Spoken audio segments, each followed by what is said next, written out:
그리고 만약 우리가 알고 있는 모든 것이 곧 끝나게 된다면? 역사상 가장 많이 읽힌 책인 성경은 창조의 최후가 어떻게 마무리될지에 대해 인상적인 계시들을 담고 있습니다. 앞으로 다가올 것은 단순한 문명의 붕괴나 시간의 마모가 아니라 하나님의 최고의 계획이 펼쳐지는 것입니다. 오늘 우리는 성서의 말씀 속으로 깊이 들어가 진정한 세상의 종말이 어떻게 이루어질지를 자세히 살펴볼 것입니다. 하나님의 말씀에 따라 인류의 최후 운명에 관한 진실을 알 준비를 하십시오. 인류의 역사는 시간의 페이지에 기록되어 있으며 그 안에는 승리와 몰락, 빛과 어둠, 생명과 죽음이 자리 잡고 있습니다. 그러나 언젠가는 마지막 장이 읽히게 될 날이 올 것입니다. 그 종말은 단순히 피할 수 없는 폐허가 아니라 처음부터 계시된 신성한 계획의 완성이 될 것입니다. 성경은 우리에게 이 시기를 경고합니다. 그것은 온 창조를 뒤흔들 엄청난 고뇌와 사건들의 시기입니다. 예수님은 감람산에서 선포한 예언적 설교에서 이 순간에 앞서 나타날 징조들에 대해 분명히 말씀하셨습니다. 그분은 전쟁과 전쟁 소문, 민족들이 민족에 대항하여 일어날 것, 곳곳에서 기근과 역병, 지진이 일어날 것이라는 소식을 들을 것이라고 경고하셨습니다. 그러나 이는 고통의 시작에 불과할 것입니다. 배교가 세상을 지배하게 될 것이며 많은 이들의 사랑은 식어가고 불경은 번성할 것입니다.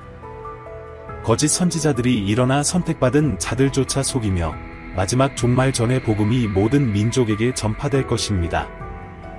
구약에서 다니엘 선지자는 이 시기에 관한 소름 끼치는 환상들을 보았습니다. 그는 여러 왕국들이 무너지고 새로 떠오르는 모습을 보았으며 지극히 높으신 이를 대적하며 주의 성도들을 박해할 오만한 인물을 목격했습니다. 그는 전에 없던 고난의 시기가 올 것을 예언했고 그 시기에는 많은 자들이 정화되겠지만 악인은 그들의 악행을 계속할 것이라 예언했습니다. 다니엘은 한때와 두때와 반때가 인류에게 결정적인 시기를 나타내며 그때 영적 전쟁이 끔찍하게 격화될 것이라고 기록했습니다. 요한계시록에서 요한은 다니엘의 예언과 예수님의 말씀과 일치하는 환상들을 묘사했습니다. 그는 기만적인 정복, 전쟁, 기근, 죽음을 상징하는 네 기수를 보았으며 이들이 세상의 심판을 가져다 줄 것을 예언했습니다. 또한 봉인이 풀리고 나팔 소리가 울리며 하나님의 진노의 대접들이 지구에 쏟아지는 장면을 목격했습니다. 각 사건은 역사의 최후가 펼쳐지는 새로운 단면을 드러냈습니다. 모든 징조들은 서로 얽혀 있습니다. 세상은 혼란과 공포에 휩싸일 것입니다.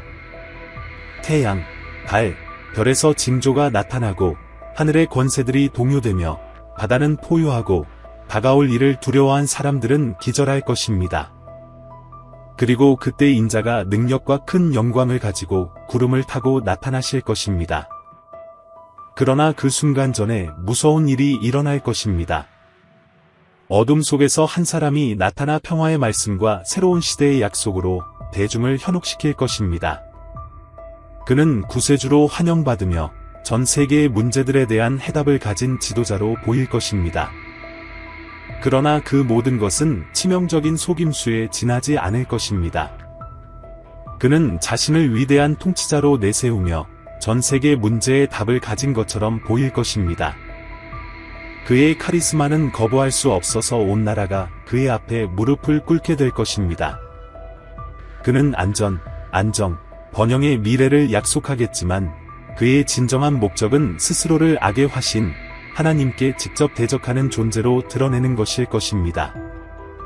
성경은 그를 적그리스도라고 부릅니다. 그것은 거짓 희망의 시기, 많은 이들이 절대적인 충성을 요구하는 체제에 맹목적으로 따르게 될 시기일 것입니다. 세계 질서가 수립되고 이에 굴복하지 않는 자들은 무자비하게 박해받을 것입니다. 그는 가장 신실한 자들조차 속일 수 있는 이적과 기적을 행할 것입니다. 그 속임수는 너무 깊어서 많은 이들이 빛의 길을 걷고 있다고 믿겠지만 사실 그들은 파멸로 행진하고 있는 것입니다. 이 지도자는 모든 민족의 권세를 행사하며 각 개인의 생명을 통제하는 체계를 세울 것입니다. 모든 사람들, 어린이와 어른, 부자와 빈자, 자유인과 노예 모두가 그의 지배를 나타내는 표시로 찍힐 것입니다. 그 표가 없으면 아무도 사고 팔 수 없게 될 것입니다. 세상은 무너질 것입니다. 그 표를 거부한 자들은 무자비하게 박해받게 될 것입니다. 자유의 시대는 끝을 맞이할 것입니다. 그러자 하나님의 심판이 지구에 쏟아지기 시작할 것입니다. 첫 번째 봉인이 열리면 한 정복자가 나타나 거짓 평화를 가져올 것입니다. 그러나 곧 전쟁이 일어나며 평화는 지구에서 사라질 것입니다. 그 후 기근이 민족들을 휩쓸고 죽음은 끈질긴 그림자처럼 다가올 것입니다. 전 세계 인구는 급격히 줄어들 것이며 사람들은 도움을 외치겠지만 아무 응답도 없을 것입니다. 공포는 전 지구로 퍼져나갈 것입니다. 땅은 흔들리고 바다는 분노하며 하늘은 암흑에 휩싸일 것입니다. 그리고 완전한 어둠과 희망이 사라진 그때 또 하나의 사건이 역사의 흐름을 바꿀 것입니다. 적그리스도의 계시는 대환난의 시작에 불과할 것입니다. 적그리스도의 도래는 인류 역사의 어두운 시기를 알릴 것입니다. 그가 가져올 환상의 평화는 곧 억압과 공포로 변할 것입니다.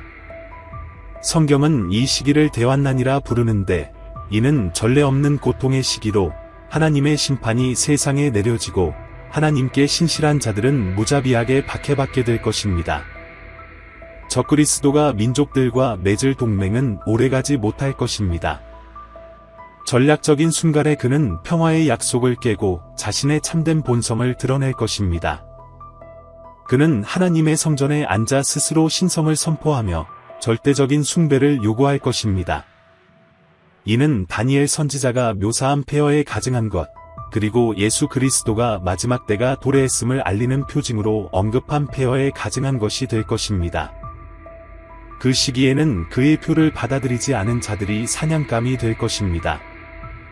박해는 더욱 심해질 것이며 많은 이들이 믿음 때문에 순교하고 다른 이들은 필수품조차 얻지 못한 채 어둠 속에 살게 될 것입니다.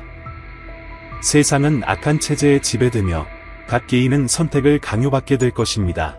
적그리스도의 정부에 복종할 것인가, 아니면 하나님께 충성을 지킬 것인가. 동시에 하나님의 심판은 더욱 거세어질 것입니다. 요한계시록은 하나님의 진노를 알리는 7개의 나팔을 묘사합니다. 첫 번째 나팔이 울리면 불과 우박이 피가 섞여 내려와 세상의 3분의 1의 나무들을 태우고 모든 풀은 초목을 황폐하게 할 것입니다. 두 번째 나팔이 울릴 때 불타는 거대한 산과 같은 것이 바다에 던져져 바다의 3분의 1을 피로 변하게 하며 수많은 해양 생물을 죽일 것입니다.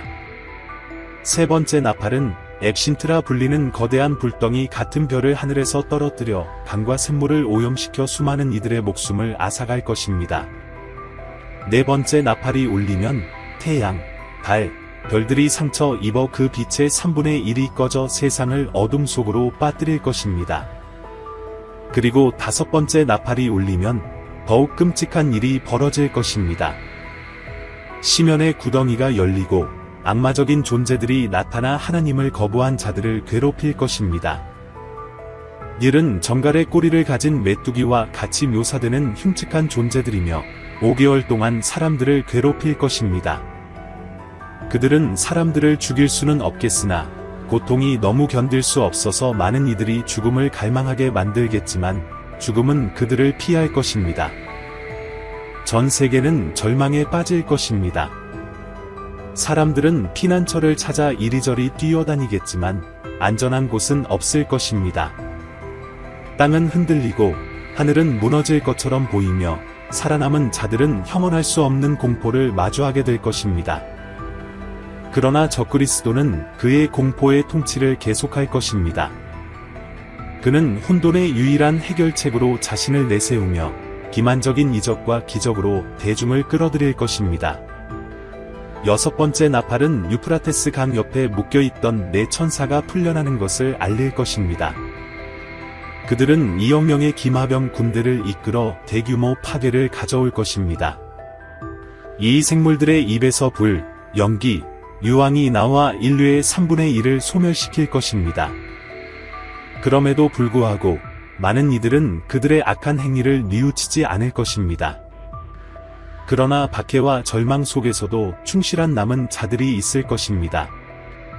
그들은 하나님에 대한 믿음을 지키며 짐승을 숭배하거나 그 표를 받는 것을 거부할 것입니다. 그들은 정의를 외치며 하나님께서 개입하여 그의 왕국을 세워주시길 간구할 것입니다. 그러던 중 놀라운 사건이 일어납니다. 마지막 진노가 쏟아지기 전에 하나님은 두 증인을 보내실 것입니다. 그들은 정해진 기간 동안 예언하며 세상을 회개로 부르며 적그리스도와 직접 대면할 것입니다. 그들은 하늘을 닫아 비를 막고 물을 피로 바꾸며 모세가 애굽에서 행한 것처럼 땅에 재앙을 내릴 수 있는 능력을 가질 것입니다. 하지만 세상은 그들을 미워할 것입니다. 적그리스도는 그들을 박해하고 마침내 살해할 것입니다. 그들의 시체는 거리 곳곳에 노출되며 지상의 사람들은 그들의 죽음을 축하하듯 서로 선물을 주고받을 것입니다. 그러나 3일 반 후 인류를 충격에 빠뜨릴 사건이 일어납니다. 하나님께서 그들을 부활시키실 것이며 모든 이에 경악하는 눈앞에서 그들은 구름 속으로 승천할 것입니다.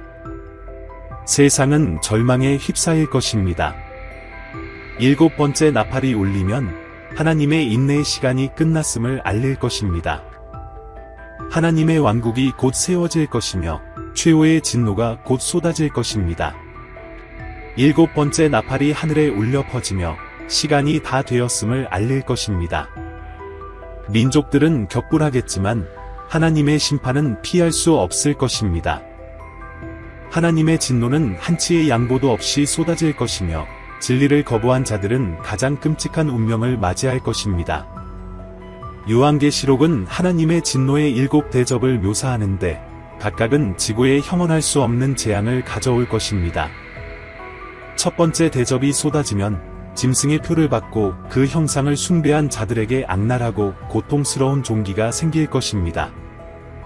그들은 고통에 외치겠지만 치유는 없을 것입니다. 두 번째 대접은 바다에 쏟아져 그 물을 온통 피로 바꾸어 놓고 모든 해양 생물을 죽일 것입니다. 한때 생명의 원천이었던 바다가 죽음과 전염병의 무덤이 될 것입니다. 세 번째 대접은 강과 샘물에 쏟아져 그것들을 피로 변하게 할 것입니다.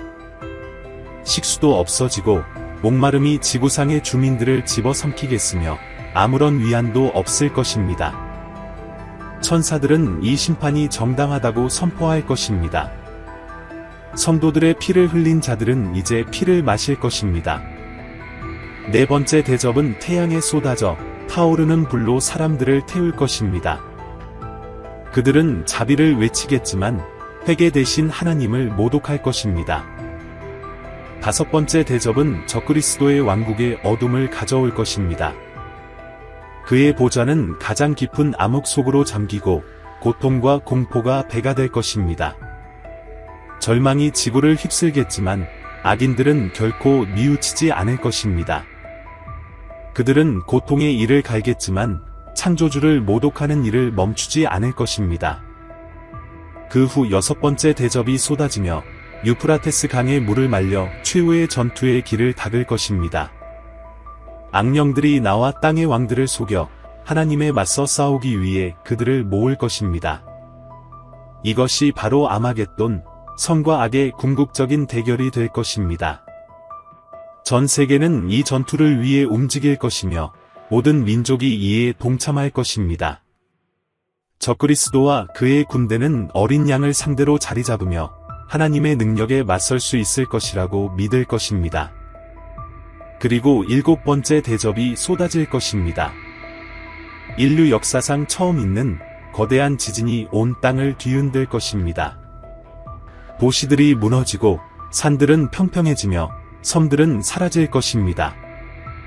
하늘은 열리고 거대한 바위들의 폭풍이 악인들에게 쏟아질 것입니다. 혼돈은 절대적일 것입니다. 그러나 이 모든 파괴 가운데서도 경이로운 사건이 일어날 것입니다. 하늘이 열리고 만왕의 왕이 영광 가운데 나타날 것입니다.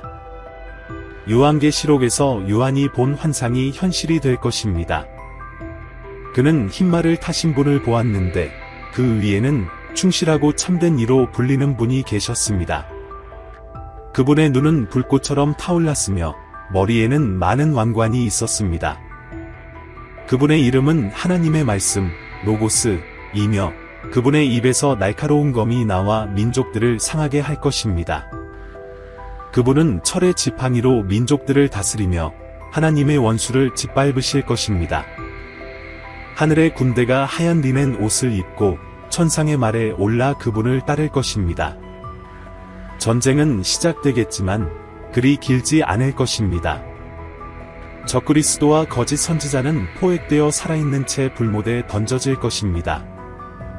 땅의 군대는 순식간에 소멸될 것이며 하늘의 새들은 권세 있는 자들의 살을 잔치상처럼 먹게 될 것입니다. 인간의 어떤 힘도 전능하신 하나님 앞에서는 저항할 수 없을 것입니다. 그러고 나서 세상은 대심판의 시작을 보게 될 것입니다. 사탄은 1000년 동안 감금되어 다시는 민족들을 속이지 못하도록 심연에 던져질 것입니다. 하나님의 심판으로 황폐해진 땅은 회복을 기다릴 것입니다. 새로운 시대가 열릴 것입니다. 그것은 평화와 정의의 통치가 이루어지는 시대입니다. 그러나 이것이 아직 최종 소비는 아닙니다. 최종 결말에 앞서 사탄은 잠시 풀려날 것입니다. 그는 다시 한번 민족들을 속여 거대한 군대를 모아 성도들과 사랑받는 도시를 포위할 것입니다. 이것이 마지막 반란, 하나님에 대한 최후의 반역이 될 것입니다. 그러나 이미 종말은 선포된 상태입니다. 하늘에서 불이 내려와 주님께 맞서는 모든 자들을 태울 것입니다. 사탄은 적그리스도와 거짓 선지자와 함께 영원히 고통받을 수밖에 없는 불과 유황의 불못에 최종적으로 던져질 것입니다. 그러고 나서 하늘과 땅은 하나님의 임재로부터 도망치게 될 것입니다. 이는 위대한 힘보자 심판의 때가 도래했음을 의미합니다. 크고 작은 모든 죽은 자들이 전능하신 하나님 앞에 서게 될 것입니다. 책들이 열리고 각 개인의 행위가 기록될 것입니다. 생명책도 열릴 것이며 그 안에 이름이 기록된 자들만이 영원한 심판에서 벗어나게 될 것입니다. 진리를 거부한 자들은 불못에 던져질 것입니다. 이것이 두 번째 죽음, 하나님의 임재로부터 영원히 분리되는 최후의 운명일 것입니다. 더 이상 호소할 기회는 없으며 두 번째 기회도 주어지지 않을 것입니다. 이것이 악인들의 최후 운명입니다. 옛 세상은 사라지고 심판은 집행되며 악인들은 마땅한 정죄를 받게 될 것입니다. 그러나 주님께 충실했던 자들에게는 새로운 시대가 시작될 것입니다. 요한은 요한계시록의 환상 속에서 놀랍고 형언할 수 없는 것을 보았습니다. 그것은 새로운 하늘과 새로운 땅이었습니다. 죄와 부패로 얼룩진 옛 창조물은 더 이상 존재하지 않을 것입니다. 모든 것이 다시 창조되어 순수하고 완전하며 과거의 고통과 슬픔의 흔적이 남지 않을 것입니다. 그리고 요한은 하늘에서 내려오는 새 예루살렘을 보았습니다. 마치 신부가 신랑을 위해 아름답게 장식한 것처럼 말입니다. 이 거룩한 도시는 선택된 자들의 영원한 거처가 될 것이며 하나님께서 인간과 함께 거하실 장소가 될 것입니다. 창조주와 창조물 사이에 더 이상 분리나 간극이 없을 것입니다. 하나님은 그의 백성의 눈에서 모든 눈물을 닦아 주실 것입니다. 더 이상 죽음도, 슬픔도, 탄식도, 고통도 없을 것입니다. 왜냐하면 이전의 것들이 다 사라졌기 때문입니다. 새 예루살렘은 장엄할 것입니다. 요한은 그 성벽이 옥처럼 빛나며 12개의 문이 각각 한 개의 보석으로 만들어진 모습을 묘사합니다. 이 도시는 태양이나 달이 필요 없을 것입니다. 왜냐하면 하나님의 영광이 그 도시를 비추며 어린 양이 그 도시의 등불이 될 것이기 때문입니다. 그곳에는 밤이 없고 쉴 필요도 없을 것입니다. 영원히 시작된 것입니다. 이긴 자들은 이 모든 약속을 상속받을 것입니다. 그들은 하나님과 함께 거하며 영원히 통치할 것입니다. 오직 생명책에 이름이 기록된 자들만이 이 거룩한 도시에 들어갈 수 있을 것입니다. 그곳에는 부정한 것이 하나도 없으며 죄나 악, 부패, 그리고 옛 창조의 흔적은 결코 존재하지 않을 것입니다. 그리고 그 도시 한복판에는 생명의 강이 흘러나와 하나님의 보좌와 어린 양에게서 흘러나오는 듯 맑은 수정처럼 흐를 것입니다. 그 강가에는 생명나무가 자라나 그 잎들은 민족들을 치유하는 역할을 할 것입니다. 한때 에덴 동산에서 금지되었던 이 나무는 이제 성도들이 자유롭게 누릴 수 있을 것입니다. 죄의 순환은 완전히 끊어지고 구속은 완전하며 영원할 것입니다. 그러고 나서 요한은 강한 음성이 외치는 것을 들었습니다. 보라, 모든 것을 새롭게 하노라. 이것이 주님의 최종 약속이며 창세 때부터 시작된 하나님의 계획이 완성되는 것입니다. 창조의 목적은 언제나 이랬습니다. 즉, 하나님과 그의 백성 사이의 완전한 교제가 이루어지는 것. 이제는 장벽도, 한계도, 끝도 없는 교제 말입니다. 그러나 환상이 끝나기 전에 마지막 경고가 주어졌습니다. 예수 그리스도께서는 그분이 곧 다시 오실 것이라 선언하셨습니다. 그분의 약속은 명확합니다. 그분의 말씀을 지키는 자들은 복이 있을 것이나 이 예언에서 아무것도 더하거나 빼는 자들은 책에 기록된 재앙을 겪게 될 것입니다. 이 경고의 긴급함은 세월을 초월하여 모든 세대에 전해집니다. 계시는 주 예수여 오시옵소서 라는 외침으로 마무리됩니다. 이것이 신실한 자들의 갈망이며 모든 약속의 최종 성취를 보고자 하는 깊은 열망입니다. 왜냐하면 이제 우리가 알게 된 바와 같이 성경에 의하면 세상의 종말은 단순한 파괴가 아니라 구속의 사건이기 때문입니다. 종말은 희망 없는 심연이 아니라 창조주와 함께하는 영원의 시작입니다. 그리고 그렇게 인류의 역사는 결말을 맞이할 것입니다. 주님을 믿었던 자들은 흔들림 없는 왕국을 상속받을 것이며 그분을 거부한 자들은 그분의 심판을 맞이할 것입니다. 땅은 사라지고 하늘은 새롭게 될 것이지만 하나님의 말씀은 영원히 남을 것입니다. 때는 임박했습니다. 예언들은 이루어지고 심판이 내려지겠지만 믿는 자들에게는 하나님과 함께하는 영원히 진정한 새로운 시작이 될 것입니다.